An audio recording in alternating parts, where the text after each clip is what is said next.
There is no good argument for God. I received a YouTube comment on my video disproving the contingency argument for God. This user presented his own argument for God, so let's review it together and point out the major flaws in his argument. The user's name is Born Again Christian, and I do appreciate your efforts to present your argument. He says the Gemini breakdown of this argument is terrible, and I am correct in saying so. However, the version shown in the AI breakdown is not the version that is used at all. The real version goes something like this. Point number 1. All matter in the universe is created. For example, it has a definite start to its life. His very first and foundational premise is false. No matter is created. Matter cannot be created or destroyed. Science has proven, we have a law of science called the conservation of mass and energy that says neither matter nor energy can be created or destroyed. It can only change forms. When your argument for God is based on the foundation of the opposite of what we see in reality, which we have proven through scientific methods, then your argument is severely flawed. Let's look at trees, for example. Trees are not created from nothing. No matter is created from nothing. Trees are contingent things that depend on other trees to produce a seed, the earth, water, and the sun for energy and nutrients. The seed draws energy and nutrients from its surroundings, and it produces branches and leaves. The matter is not created. It transforms into other forms of energy and matter. No matter is created from nothing. Premise 2. All created things must be created by something else. This is the classic argument that paintings have painters and creations have creators. I just demonstrated that using the word create and creation is inappropriate because matter cannot be created.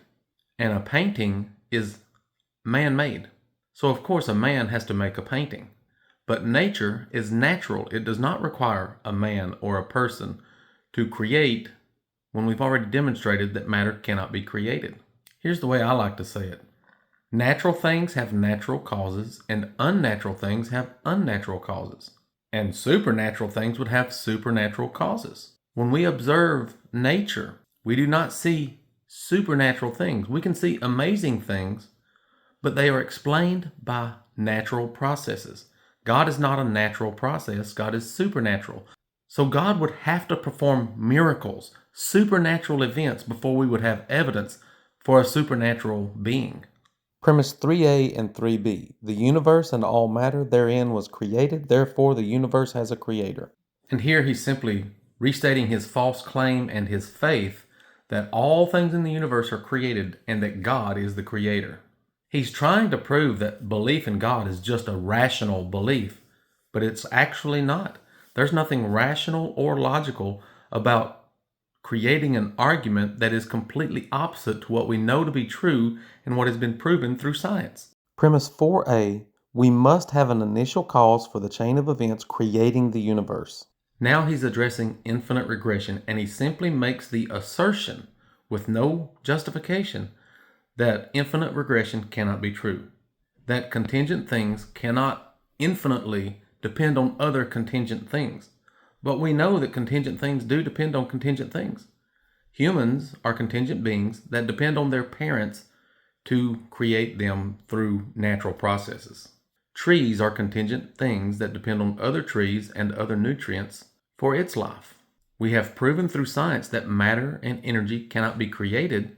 So infinite regression is essentially the default position that you have to disprove. You can't just assert that it's not true when we observe that contingent things depend on contingent things. Premise 4B. That thing must be necessary. And now he is asserting without justification that there must be a necessary being that started the cycle of contingency. You need to provide evidence or justification for your assertion, because I do not accept your assertion, except in the way that I explained in my contingency video, that the only things that I can think of that are necessary are the laws of nature. As far as we can tell, the laws of nature are constant, consistent, stable, and unchangeable, which means God cannot violate the laws of nature.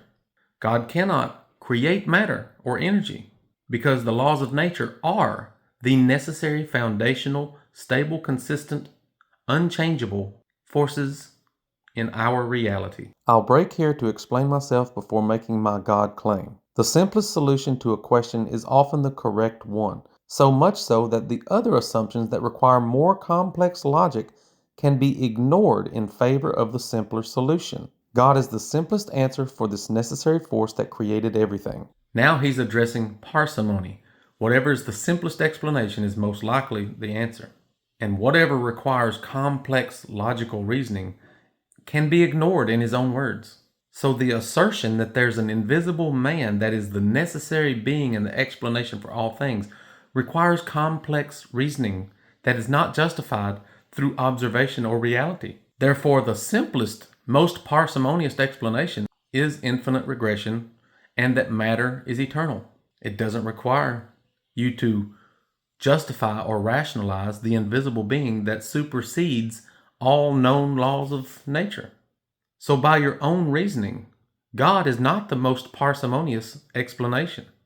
An eternal universe with consistent, stable rules or laws of nature is the most parsimonious explanation. His conclusion is, the simplest explanation for the necessary force is God. Therefore, God created the universe and everything in it as all matter was created simultaneously. He says, I agree that this argument does not automatically show that the Christian God is real. Rather, it only shows that belief in God as the Creator is rational. And if belief in God, an intelligent being powerful enough to write the rules of reality, is rational, then belief in miracles is as well. So I appreciate your effort to present your argument for God. But your argument is not logical, it's not rational, it's not compatible with reality, it's not parsimonious, and it's not justified.